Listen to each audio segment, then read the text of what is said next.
Hello साथियों, शाहिदा की पाठशाला में आपका एक बार फिर से बहुत बहुत स्वागत है। जैसा कि आप जानते हैं, हमने आपके साथ पिछली बार मिशन शक्ति फेज़ 4 का 100 दिवसीय कार्य योजना का रजिस्टर आपके साथ साझा किया था, जिसमें हमारी अप्रैल से लेकर के जिसमें 15 अप्रैल से 31 जुलाई तक की सारी कार्य योजना थी। इस बार हम आपके साथ इसी 100 दिवसीय कार्य योजना में सप्ताहवार का जो हमने अपने विद्यालय में उस दिन क्या करना था, क्या टॉपिक है, क्या कार्य योजना रही है, हम आपके साथ ये साझा कर रहे हैं। और एक बात, अगर आपको हमारा ये वीडियो अच्छा लगता है तो प्लीज़ इसे लाइक, शेयर और सब्सक्राइब ज़रूर करा कीजिए। आपकी थोड़ी सी भी हेल्प हमारे लिए बहुत उत्साह बनती है। चलिए, अच्छा तो फिर अब शुरू करते हैं। हम आपको बताते हैं कि ये अप्रैल माह की कार्य योजना जो कि हमारी 16 अप्रैल से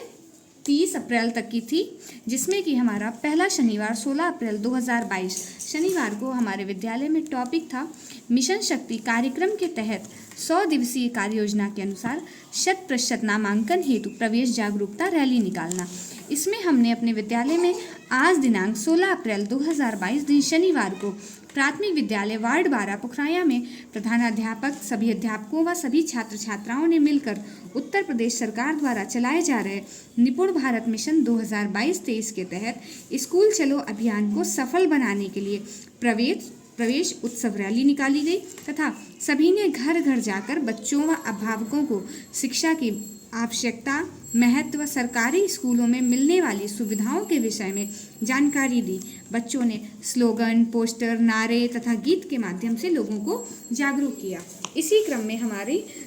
23 अप्रैल 2022 दिन शनिवार को जो हमारा टॉपिक था वो था आउट ऑफ स्कूल बच्चों को चिन्हित कर उनका विद्यालय में 100% नामांकन कराने हेतु गांव-गांव एवं घर-घर अभिभावकों से संपर्क व मोहल्ला बैठक करना, जिसमें कि हमने आज दिनांक 23 अप्रैल 2022 दिन शनिवार को प्राथमिक विद्यालय वार्ड 12 पुखराया में संपूर्ण विद्यालय द्वारा आउट ऑफ स्कूल बच्चों को चिन्हित कर विद्यालय में उनका 100% नामांकन कराने, अभिभावकों को जनमानस जागरूक करने के उद्देश्य से प्रधानाध्यापक व अध्यापकों ने घर घर जाकर चिन्हित आउट ऑफ स्कूल बच्चों के अभिभावकों से संपर्क कर उन्हें बच्चों का स्कूल में नामांकन कराने व प्रतिदिन स्कूल भेजने हेतु प्रेरित किया व मोहल्ला बैठक के द्वारा सभी अभिभावकों को सरकारी स्कूल में मिलने वाली सुविधाओं के विषय में जानकारी दी तथा प्रसिद्ध व्यक्तियों व महिलाओं का उदाहरण देकर शिक्षा के महत्व को समझाया। इसी क्रम में हमारा अप्रैल माह का जो अंतिम शनिवार है 30 अप्रैल 2022, इसका टॉपिक था जन समुदाय को जागरूक करने हेतु विद्यालय प्रबंध समिति के सहयोग से चिन्हित आउट ऑफ स्कूल बच्चों को बुलाकर 100% नामांकन कराने हेतु नुक्कड़ नाटक व पपेट शो का आयोजन किया जाना, जिसमें कि हमने अपने विद्यालय में आज दिनांक 30 अप्रैल 2022 दिन शनिवार को प्राथमिक विद्यालय वार्ड 12 पुखराया में विद्यालय परिवार व विद्यालय प्रबंध समिति के सहयोग से चिन्हित आउट ऑफ स्कूल बच्चों के 100% नामांकन हेतु जन समुदाय को जागरूक करने के लिए चिन्हित बच्चों के अभिभावकों को विद्यालय बुलाया गया। तत्पश्चात मीना सुगमकर्ता, उमा सचान प्रधानाध्यापिका एवं समस्त अध्यापकों को शिक्षा के महत्व तथा आवश्यकता को समझाते हुए उन्हें बच्चों का स्कूल में नामांकन कराने हेतु प्रेरित किया। अभिभावकों को शिक्षा की आवश्यकता, महत्व, सरकारी स्कूल में मिलने वाली सुविधाओं की जानकारी दी तथा उन्हें अपने बच्चों को स्कूल में नामांकन कराने हेतु प्रेरित किया। अब इसी क्रम में हमारा जो मई माह की कार्य योजना थी, जो कि 1 मई से 19 मई तक की थी, जिसका हमारा प्रथम शनिवार 7 मई 2022 को था। मैं इसमें इसी जगह पर आपको बता देना चाहती हूँ कि हमारी मई माह की कार्य योजना में उपस्थिति अभियान था, जिसमें बाल अधिकार, सुरक्षा व संरक्षा पर चर्चा करनी थी, किंतु इसमें सरकार द्वारा एक आदेश पारित हुआ जिसमें हमें पहले ही माहवारी स्वच्छता प्रबंधन, बालिकाओं को सैनिटरी पैड के उपयोग, देखभाल तथा उनके निपटान से संबंधित चर्चा, परिचर्चा तथा पहेली की सहेली फिल्म दिखाना, इस कार्य हेतु छात्राओं को विद्यालय बुलाना, ये योजना थी, जिसमें हमने विद्यालय में अपने आज दिनांक 7 मई 2022 दिन शनिवार को हमारे विद्यालय में मीना सुगमकर्ता, उमा सचान ने नवीन छात्राओं व पुरातन छात्राओं के साथ माहवारी स्वच्छता प्रबंधन पर चर्चा कर बालिकाओं को सैनिटरी पैड के उपयोग, देखभाल व निपटान कैसे करें पर रोचक ढंग से छात्राओं को समझाया। छात्राओं द्वारा उत्सुकतावश कई प्रश्न पूछे, जिसे पुरातन छात्राओं व मीना सुगमकर्ता ने जवाब देकर संतुष्ट किया। शनिवार उपस्थिति अभियान चलाया गया तथा विद्यालय में प्रायः अनुपस्थित रहने वाली बालिकाओं को चिन्हित कर उनकी सूची बनाई गई, उनके अभिभावकों से संपर्क किया गया। इसी क्रम में हमारा जो दूसरा शनिवार था 14 मई 2022 को, इसमें हमारी जो पूर्व में कार्य योजना दी गई थी मई माह में, हमने उसे पूरा किया, जिसमें कि आउट ऑफ स्कूल छात्राओं को चिन्हित कर अभिभावकों से संपर्क कर उन्हें जागरूक करना तथा बाल अधिकार सुरक्षा व संरक्षा पर चर्चा करना। आज दिनांक 14 मई 2022 को हमारे विद्यालय में आउट ऑफ स्कूल छात्राओं के अभिभावकों को बुलाकर बैठक का आयोजन किया गया तथा उन्हें शिक्षा व छात्राओं के लिए शिक्षा के महत्व के प्रति जागरूक किया गया। समस्त शिक्षकों व प्रधानाध्यापकों के माध्यम से छात्र छात्राओं को घरेलू हिंसा, बच्चों के साथ होने वाली हिंसा व यौनिक हिंसा के प्रति जागरूक किया गया, उनके अधिकारों की जानकारी दी गई। इसी के साथ छेड़छाड़, सेफ अनसेफ टच को भी रोचक गतिविधि के माध्यम से जानकारी दी गई तथा हेल्पलाइन नंबर की जानकारी, महत्व व उपयोग पर चर्चा की गई।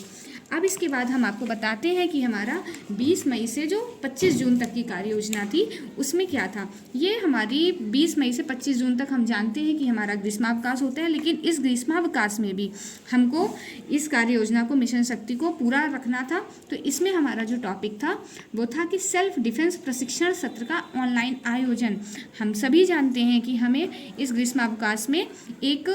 YouTube लिंक भेजा गया था जो हमें सभी बालिकाओं को भेज करके उनको प्रशिक्षित करना था। तो जिसमें हमने उत्तर प्रदेश सरकार द्वारा मिशन शक्ति कार्यक्रम के माध्यम से बालिकाओं की सुरक्षा, सम्मान व स्वावलंबन के लिए बालिका आत्मरक्षा प्रशिक्षण का YouTube लिंक मीना सुगमकर्ता द्वारा सभी बच्चों के अभिभावकों को व्हाट्सएप पर भेजा गया। इसके पश्चात 28 मई 2022 शनिवार, अगला जो शनिवार था, उसमें आत्मरक्षा प्रशिक्षण का YouTube लिंक अभिभावकों को भेजा गया व अभिभावकों को इसके महत्व को समझाते हुए जागरूक किया गया। इसी क्रम में 4 जून 2022 नेक्स्ट शनिवार को आत्मरक्षा प्रशिक्षण का YouTube लिंक अभिभावकों को व्हाट्सएप पर भेजा गया तथा सभी बच्चों को 5 जून पर्यावरण दिवस पर वृक्षारोपण कर फोटो व्हाट्सएप करने की जानकारी दी गई। इसमें मैं आपको बता देना चाहती हूँ कि जब 4 जून को हमने उनको YouTube लिंक पर भेजा तो हमने उनको ये भी जानकारी दी कि अगले दिन जो 5 जून को पर्यावरण दिवस पर है, उस दिन सभी बच्चे अपने परिसर में पेड़ या पौधे लगा करके उसकी फ़ोटो हमें व्हाट्सएप करें। इसके बाद 11 जून 2022 को जो हमारा अंतिम शनिवार था, उसमें मीना सुगमकर्ता द्वारा बच्चों को संपर्क कर आत्मरक्षा प्रशिक्षण के विषय में जागरूक कर वीडियो कॉल द्वारा प्रशिक्षण दिया गया तथा आत्मरक्षा प्रशिक्षण का वीडियो लिंक भेजा गया। अब हम आपको बताते हैं कि हमारे विद्यालय पुनः 16 जून से खुल गए थे। तो ये 16 जून से 30 जून तक की जो हमारी कार्य योजना थी, इसका प्रथम शनिवार 18 जून 2022 को था। इसमें हमने अपने विद्यालय में सभी बालक बालिकाओं, अध्यापिकाओं व मीना सुगमकर्ता ने मिलकर विद्यालय की एक दीवार को ख्याति प्राप्त महिलाओं को समर्पित करने हेतु Savitribai Phule, Rani Lakshmibai, Kalpana Chawla, Mother Teresa, Arunima Sinha, PT Usha, Hima Das, Mahadevi Verma व सरोजनी नायडू आदि के जीवन संघर्षों की चर्चा करते हुए उनके बारे में जानकारी दी। कुछ बच्चों ने पुरानी किताब से महिलाओं की फ़ोटो निकालकर बेटियां बेटों से कम नहीं नामक बालकवार भी बनाया तथा अगला इसके बाद हमारा जो 21 जून 2022, हम सभी जानते हैं इस दिन अंतर्राष्ट्रीय योग दिवस था और हम सभी को अपने विद्यालय में योग कराना था। हमने अपने विद्यालय में 21 जून अंतर्राष्ट्रीय योग दिवस के अवसर पर विद्यालय में अभिभावकों को आमंत्रित कर मीना सुगमकर्ता द्वारा योग के महत्व के विषय में जानकारी दी गई। तत्पश्चात सहायक अध्यापक वर्तिका उमर द्वारा बच्चों को विभिन्न प्रकार के योगासन, प्राणायाम कराए गए तथा शारीरिक मानसिक रूप से स्वस्थ रहने के लिए योग के महत्व पर बल दिया। अभिभावकों को भी योग के कुछ आसन सिखाए गए तथा अभिभावकों को YouTube के माध्यम से खिलौना फिल्म दिखाकर लिंग भेद के मुद्दों पर चर्चा की गई। इसी के बाद हमारा 25 जून 2022 को जो शनिवार था, इसमें हमने मीना सुगमकर्ता व सभी बालक बालिकाओं ने मिलकर बालिका शिक्षा के महत्व पर जनमानस को जागरूक करने हेतु नारे तथा स्लोगन तख्तियों पर लिखकर समस्त विद्यालय परिवार के साथ रैली निकाली व जागरूक किया। इसमें हमने अपने समस्त विद्यालय परिवार के साथ रैली निकाली थी, घर घर जाकर भी लोगों को संपर्क किया तथा उन्हें विद्यालय भेजने के प्रति जागरूक किया। इसी क्रम में हमारा 1 जुलाई से 31 जुलाई तक की कार्य योजना, जिसमें हमारा 2 जुलाई 2022 शनिवार को आज हमारे विद्यालय में मीना सुगमकर्ता सभी अध्यापकों व सभी बच्चों ने मिलकर बाल संसद के गठन हेतु गुप्त मतदान कर बाल संसद के मंत्रिमंडल के मंत्रियों का चयन कर बाल संसद का गठन किया गया। बाल संसद तथा बाल सभा में बालक बालिकाओं को समान रूप से जिम्मेदारी दी गई। आप सभी जानते हैं कि हमें जो जुलाई की कार्य योजना है, इसमें हमें अपने विद्यालय में बाल संसद का गठन करना है और हमारा मेन फोकस बाल संसद पर ही है, जिसमें कि हम आपके साथ बाल संसद का रजिस्टर भी बहुत जल्दी साझा करेंगे। इसी क्रम में हमारा जुलाई का जो अगला शनिवार है वो 9 जुलाई 2022 को